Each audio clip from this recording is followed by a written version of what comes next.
ನಾವು ಕೆರೂರು ಗ್ರಾಮದ ಕಿರಣ್ ಪೂಜಾರಿ ಸರ್ ಹೊಲಕ್ಕೆ ಬಂದಿದ್ದೇವೆ. ಈ ಹಿಂದೆ ನಾವು ಭೂವಸ್ತ್ರ ಕೊಟ್ಟಿದ್ದೀವಿ ಸರ್ಗೆ. ಇದನ್ನು ನೀವು ಉಪಯೋಗ ಮಾಡಿ ಸುಮಾರು ಒಂದು ವಾರ ಆಯಿತು.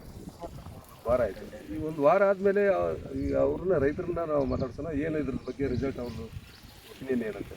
ಸರ್ ನಮಸ್ಕಾರ. ಏನು ಅನಿಸುತ್ತೆ ಇದು ಭೂವಸ್ತ್ರ ಹಾಕಿದ್ರೆ? ಚಲೋ ಬರುತ್ತೆ ಸರ್. ಮರಿ ಸಂಖ್ಯೆನೂ ಹೆಚ್ಚಾಗೈತೆ ರೀ. ಆಮೇಲೆ ಮರಿನೂ ಚಲೋ ಬರುತ್ತೆ.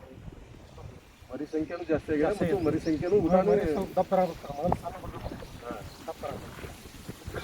ಈಗ ಒಂದು ಸಲ ಕೊಡ್ತಾರೆ, ಇನ್ನೊಂದು ಸಲ ಕೊಡ್ತೀನಿ. ಈಗ ಬರೀ ಭೂವಸ್ತ್ರ ಅಷ್ಟೇ ಕೊಟ್ಟಿದ್ರೆ ಇನ್ನೊಂದು ಸ್ಪ್ರೇ ಮಾಡಬೇಕು, ಡ್ರಿಂಚಿಂಗ್ ಮಾಡಬೇಕು ಸರ್. ಸ್ಪ್ರೇ ಮತ್ತು ಡ್ರೆಂಚಿಂಗ್ ಮಾಡಬೇಕು. ಅದಾದಮೇಲೆ ಇದು ಮಾಡಿ ಏನು ಸರ್, ಒಳ್ಳೆ ರಿಸಲ್ಟ್, ತುಂಬ ಚೆನ್ನಾಗಿದೆ. ಕಂಟಿನ್ಯೂ ಮಾಡಿರಿ, ಗ್ಯಾಪ್ ಮಾಡಬೇಡಿ. ಇದೇನೀಗ ಆಲ್ಮೋಸ್ಟ್